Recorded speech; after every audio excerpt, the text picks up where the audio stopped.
감사합니다. 오늘 우리에게 또 한 번의 생명을 주시고 그 생명으로 감당해낼 귀한 하루의 시작을 허락해 주셔서 감사합니다.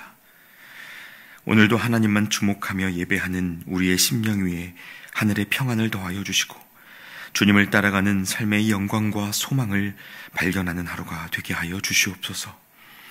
하나님, 이 시간에는 한 해 동안 성실과 열심으로 수고하며 또 시험과 취업을 앞두고 하나님의 도우심을 구하는 우리 교회 청소년들과 청년들을 위해서 기도합니다. 올 한 해 동안 아직은 희미하기만 한 꿈을 품고 같은 일상을 반복해왔던 우리 아이들과 청년들의 수고가 얼마나 고되고 어려운 시간이었는지 모릅니다. 주님, 그 마음의 깊은 갈망과 열정을 주께서 헤아리고 계시는 줄 믿사오니 주님을 의지하는 우리 아이들과 청년들에게 찾아와 주시고 힘과 능력이 되어 주셔서 그동안 준비하며 수고했던 모든 일들에 아름다운 열매가 맺히게 하여 주시옵소서.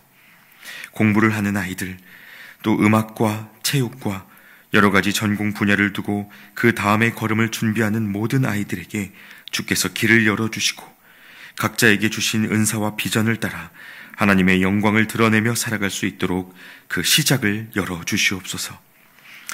또한 우리 청년들의 삶을 생각할 때 갈수록 한국 사회에서 직장을 얻고 결혼을 하고 자녀를 낳으며 그렇게 살아가는 삶이 더 이상 평범하지 않은 것이 되어가고 있는데, 하나님, 우리 청년들이 기도하는 모든 일들 속에 하나님의 격려와 인도하심이 있게 하시고 하나님을 따라가는 것이 얼마나 아름답고 복된 인생의 성공인지를 확인하고 증거하는 사람들이 되게 하여 주시옵소서. 주님만 의지하는 믿음이 무기력하거나 무능력한 것이 아니라 가장 강력한 승리의 시작임을 경험할 수 있도록 축복하여 주시옵소서. 또한 하나님, 특별히 우리 안에 어제 오늘 목사 안수를 받고 새로운 목회의 여정을 시작하는 두 분의 목사님이 계십니다. 주님의 마음을 품고 살아가는 그 삶이 때로는 버겁고 외로울지라도 그 안에 세상이 헤아릴 수 없는 은혜의 부르심이 있는 줄 믿사오니 두 목사님이 걸어가는 여정마다 하나님의 사랑이 새겨지는 놀라운 역사가 일어나게 하여 주시옵소서. 더욱 순전하고 깨끗한 그릇으로 하나님 손에 붙들리는 안수의 과정 되도록 축복하여 주시옵소서. 주님, 이제 오늘 우리에게 주시는 하나님의 말씀을 듣습니다. 이 말씀을 묵상하는 동안 히스기야 왕을 통해 다시 시작되었던 예배의 감격이 오늘 우리 모두의 감격이 되게 하여 주시고 우리가 하나님께서 세워주신 삶의 모든 영역 속에서 사라진 예배를 다시 세우는 복음의 통로로 살아가게 하여 주시옵소서. 그렇게 행하실 주님을 기대하고 의지하오며 예수님의 이름으로 기도하옵나이다. 아멘. 이제 오늘 우리에게 주시는 하나님의 말씀을 함께 보겠습니다.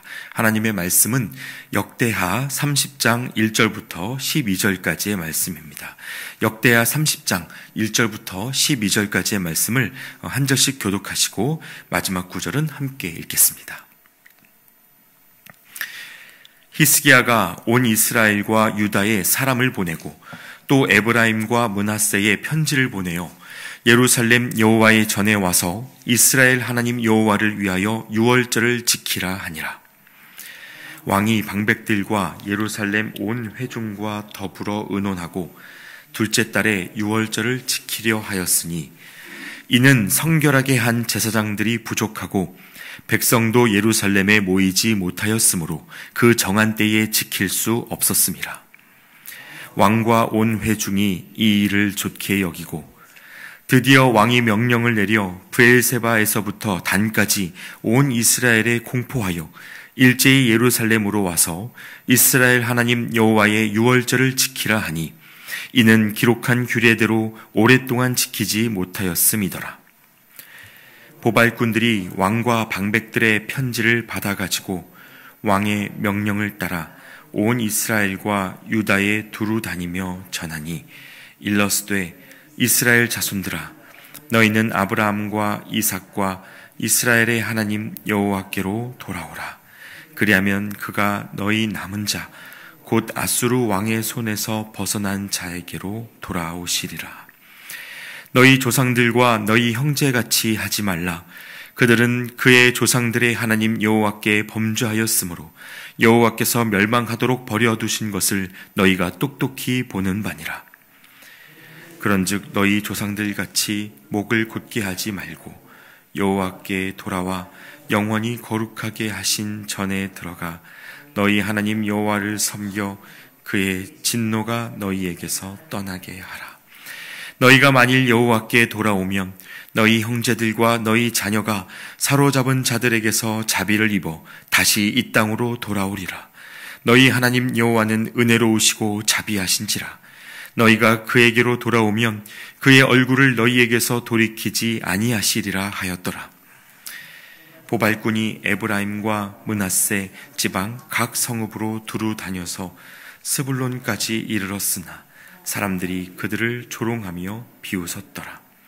그러나 아셀과 므낫세와 스불론 중에서 몇 사람이 스스로 겸손한 마음으로 예루살렘에 이르렀고 하나님의 손이 또한 유다 사람들을 감동시키사 그들에게 왕과 방백들이 여호와의 말씀대로 전한 명령을 한 마음으로 준행하게 하셨더라. 아멘. 할렐루야. 여러분 잘 오셨습니다.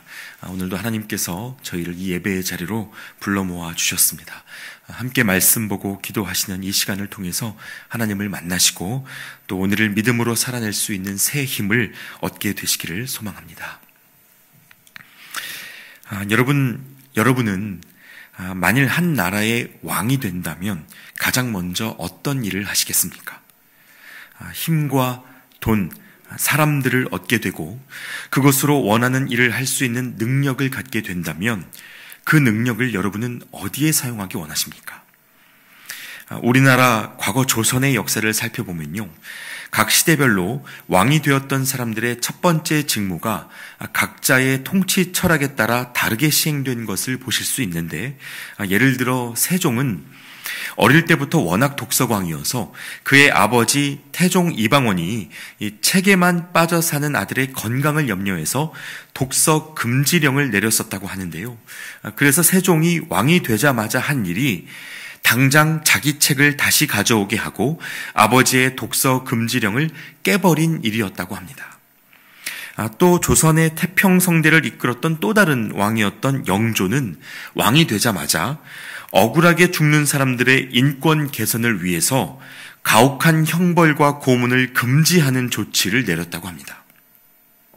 당대의 가장 잔인한 폭력을 금지했다는 점이 그가 어떻게 평화의 시대를 이끌었는지 알게 하는 그런 모습입니다. 그러나 여러분, 이것은 좋은 왕들의 사례일 뿐이고요. 사실 역사 속 대부분의 왕들은 왕이 되자마자 하나같이 비슷한 조치를 내렸는데 그것을 한마디로 말하자면 숙청이었습니다. 반대되는 세력을 제거하고 자신의 힘을 굳건하게 만드는 노력을 했다는 것입니다. 어떻게 하면 내가 왕으로서 힘을 발휘할 수 있을까? 어떻게 하면 이 권력을 흔들림 없이 지킬 수 있을까 하는 것이 대부분 세상 왕들의 관심사였다는 것입니다. 그러나 어제부터 함께 보고 계시는 이 남유다의 히스기야 왕은 그렇지 않았습니다. 그는 왕으로서 자신의 소원보다 하나님의 소원에 집중했고, 그래서 왕이 되었을 때 자기 나라가 하나님 나라로 다시 설 수 있기를 기도하면서 정결 작업을 시작했습니다.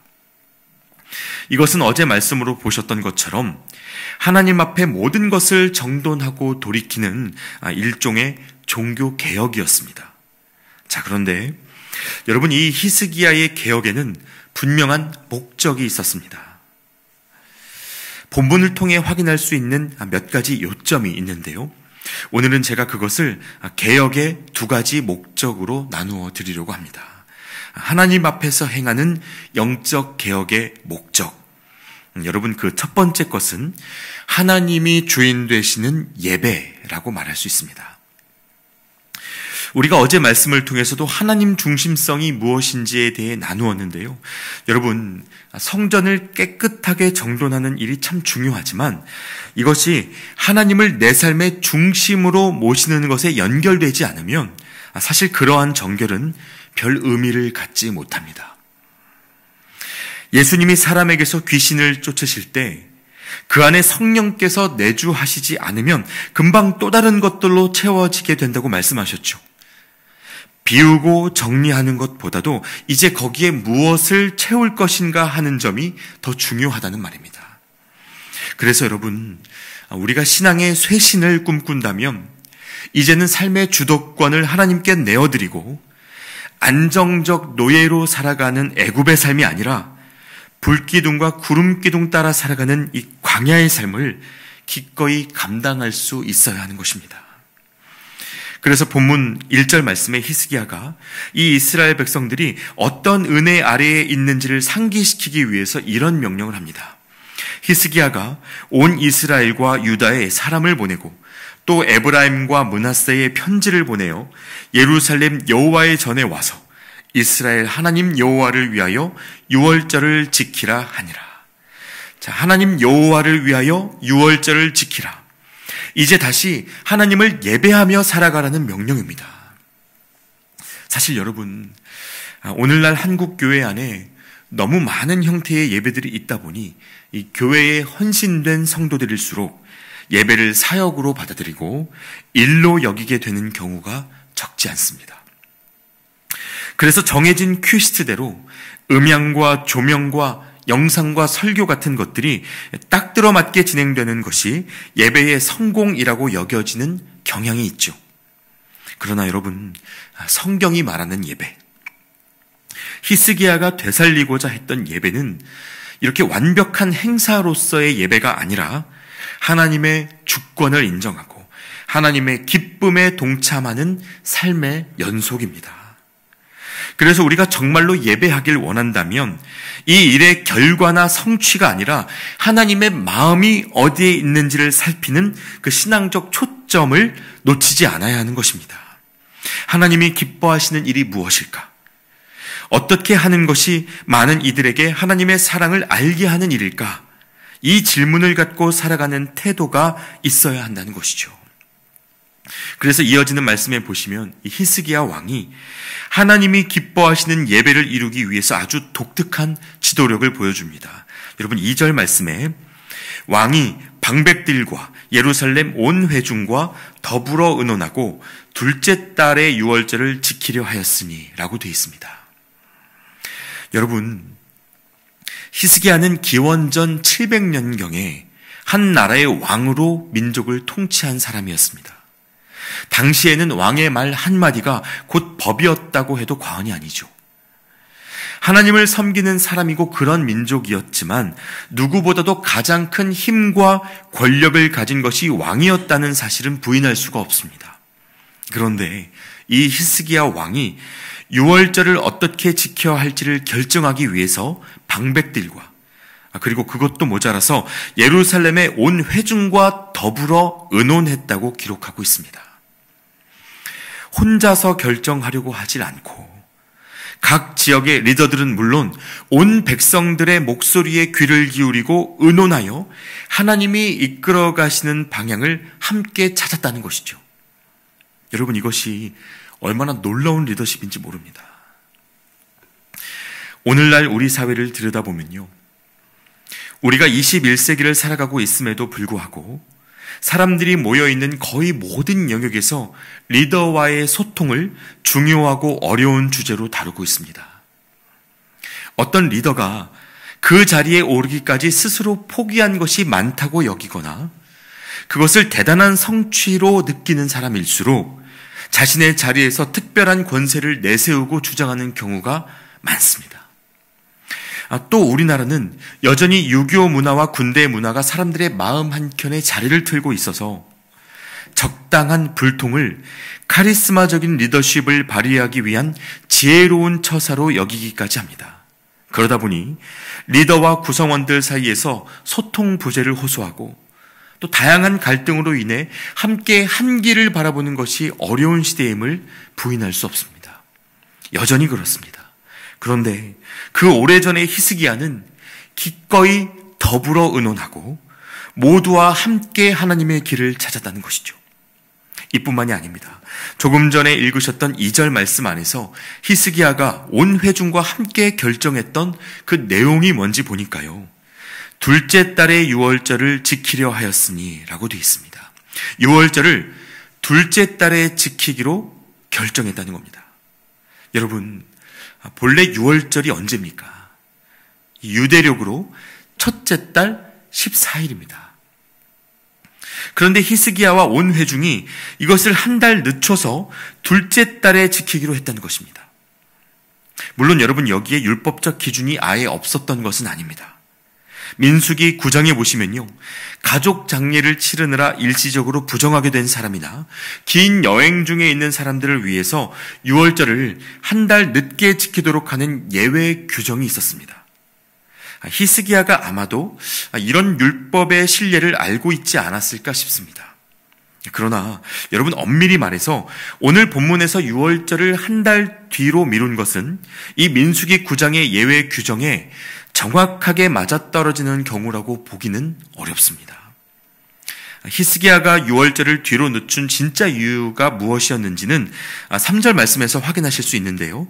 이는 성결하게 한 제사장들이 부족하고 백성도 예루살렘에 모이지 못하였으므로 그 정한 때에 지킬 수 없었음이라 라고 합니다.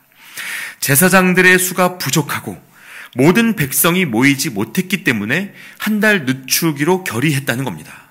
자, 여러분, 한번 생각해 보세요. 여러분 보시기에는 이러한 사유가 민수기 9장의 예외 규정을 적용할 만한 건에 해당이 되겠습니까? 사실 사람들의 의견이 갈릴 만한 일이지 않습니까? 그러나 여러분, 지금 히스기야의 관심은 어떻게 하면 많은 백성들이 이 예배에 동참할 수 있을까 하는 것에 있었습니다. 특히 5절 말씀에 보시면요, 드디어 왕이 명령을 내려 브엘세바에서부터 단까지 온 이스라엘에 공포하여 일제히 예루살렘으로 와서 이스라엘 하나님 여호와의 유월절을 지키라 하니 이는 기록한 규례대로 오랫동안 지키지 못하였음이더라 라고 되어 있습니다. 히스기야가 이제는 다른 국가가 된 북이스라엘의 사람들까지 모두를 이 자리에 초대했습니다. 그들이 예루살렘에 모이려면 충분한 시간이 필요하다는 것을 인정하고 한 달을 뒤로 늦춰서라도 하나님의 백성 모두가 함께 예배하기를 원했습니다. 하나님의 기대, 하나님의 소원이 잃어버린 자녀들에게 있다는 것을 알고 거기에 집중했던 것입니다. 그래서 여러분, 하나님이 히스기야를 통하여 영적인 개혁을 허락하셨던 또 한 가지 중요한 목적을 우리가 여기에서 확인할 수 있는데요. 하나님 앞에서 행하는 영적 개혁의 두 번째 목적. 여러분, 그것은 바로 공동체의 연합입니다. 히스기야 종교개혁의 첫 번째 목적이 하나님이 주인 되시는 예배였다면 그 두 번째 목적은 온 유다와 이스라엘의 하나됨이었다는 말입니다. 여러분, 이게 결코 쉬운 일이 아닙니다. 히스기야가 북이스라엘의 백성들을 초대하기는 했지만 이스라엘이 남북으로 떨어져 지낸 지가 무려 300년입니다. 익숙한 사람들끼리도 한 마음으로 예배하는 것이 쉽지 않은 일이고요. 이념과 사상, 신분과 지위에 예배가 무너지는 일들이 교회 역사에 수두룩했습니다. 그러나 지금 이 히스기야를 통해 하나님이 하시는 일들을 보세요. 북이스라엘에서 마음의 감동을 얻은 이들이 이 예배에 동참하기 위해서 경계를 넘어왔습니다. 여러분, 어떻게 이럴 수 있었을까요? 도대체 무엇이 이들에게 예배에 대한 열망을 일으킨 걸까요? 여러 가지로 설명할 수 있겠죠. 아수르에 의해서 멸망당한 북이스라엘 사람들의 마음이 가난해져 있었기 때문일 수도 있고, 더 이상 살 길이 없어서 궁여지책으로 내려온 것일 수도 있습니다. 그러나 여러분, 저는 오늘 이 본문을 통해서 히스기야와 한 마음이 되어 뛰었던 그 백성들의 헌신을 함께 주목해 보셨으면 좋겠습니다. 오늘 본문 4절에 보시면 그냥 스쳐 지나가기 쉬운 아주 짧은 한 구절의 말씀이 있는데요. 왕과 온 회중이 이 일을 좋게 여기고 라고 기록되어 있습니다. 모두 모여서 함께 예배하자고 권면했던 히스기야의 결정을 유다의 온 회중이 기쁘게 여겼습니다. 모두의 동의가 있었고 같은 마음이 되었다는 것입니다. 그래서 이어지는 6절 말씀에 보시면 왕과 방백들의 명령을 받은 보발꾼들이 편지를 들고 남유다와 북이스라엘 전역을 뛰어다니면서 이 소식을 전합니다. 누가 시켜서 하는 일이라고는 믿어지지 않을 정도로 그들이 큰 수고를 기꺼이 완수합니다. 여러분, 성경에 이 보발꾼들의 이름이 무엇이었는지는 기록되어 있지 않습니다. 이들이 행한 일들이 그렇게 비중 있게 다루어지지도 않아요. 그러나 여러분, 이 이름 모를 전도자들의 외침이 얼마나 복된 소식이었는지를 주목해 보시면 좋겠습니다. 이들이 전하는 메시지 안에는 잃어버린 자녀를 향한 하나님의 마음이 고스란히 담겨져 있었습니다. 북이스라엘 사람들이 히스기야의 초대를 받고 예루살렘으로 내려온 데에는 여러 가지 이유가 있었겠지만 분명한 것은 이 보발꾼들의 수고와 헌신이 없었다면 히스기야를 통한 예배의 회복은 이루어질 수 없었다는 사실입니다. 여러분, 바로 이것이 하나님 앞에 헌신된 한 사람을 통하여 시작되는 공동체의 연합입니다. 권위적인 지도자 한 사람의 일방적인 결정에 머리를 조아리는 방식이 아니라 모두가 한 마음이 되어 하나님을 주목하고 함께 뜻을 정하고 모두가 각자의 헌신으로 그 일을 감당해내는 것. 이것은 히스기야를 통해 시작된 일이었지만 어느새 하나님은 이 유다 공동체의 한 사람 한 사람을 통하여 이렇게 새로운 예배를 이루어가고 계셨다는 말입니다. 여러분, 오늘 이 시간 저와 여러분이 속한 모든 공동체 안에서도 이러한 연합과 동역이 일어날 수 있기를 축복합니다. 하나님을 예배하려는 순수한 열망으로 갈라졌던 이들이 하나 되는 은혜의 역사를 경험하실 수 있기를 축복합니다. 물론 이러한 공동체적 헌신이 매 순간 순적하게만 흘러가는 것은 아닙니다. 오늘 본문 10절 말씀에서 보시는 것처럼 보발꾼들의 소식을 들었던 사람들 중에는 조롱하며 비웃는 사람들도 있었습니다. 그리고 이것은 오늘 우리가 살아가는 이 시대에도 크게 달라지지를 않아서 함께 예배하자는 우리의 외침이 어리석고 한심한 것으로 여겨질 때가 얼마나 많은지 모릅니다. 하나님의 마음을 품고 살아가는 우리의 수고가 당장의 열매를 맺지 못할 수도 있고, 하나님을 사랑해서 시작했던 신앙이 왜 내 삶을 이렇게 척박한 땅으로 이끌어가는가 하는 생각에 서러운 마음이 찾아올 수도 있습니다. 그러나 여러분, 그런 순간을 마주할 때마다 우리를 위하여 인간이 되시고 십자가의 길을 앞서 걸어가신 주님의 마음을 기억하실 수 있길 바랍니다.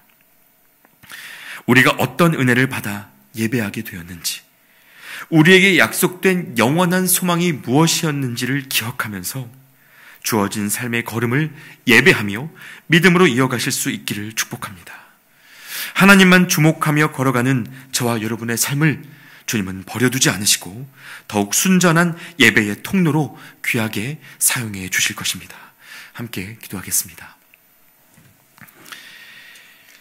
하나님, 히스기야에게 허락하셨던 이 영적 개혁을 통해 이스라엘의 예배가 회복되고 공동체가 회복되는 것을 우리가 말씀으로 보았습니다. 하나님 앞에 붙들린 한 사람을 통하여 얼마나 놀라운 민족의 회복이 일어나는지 보았습니다. 주님, 이러한 새로운 예배의 역사가 오늘 우리 각 사람과 우리 교회 위에도 시작되게 하여 주시옵소서. 모두가 하나님을 사랑함으로 한 마음이 되어 함께 하나님의 일을 이루어가는 우리 모두가 되게 하여 주시옵소서. 홀로 찬송과 예배 받기에 합당하신 예수 그리스도의 이름으로 기도하옵나이다. 아멘. 이제 각자의 기도 제목으로 기도하시겠습니다.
주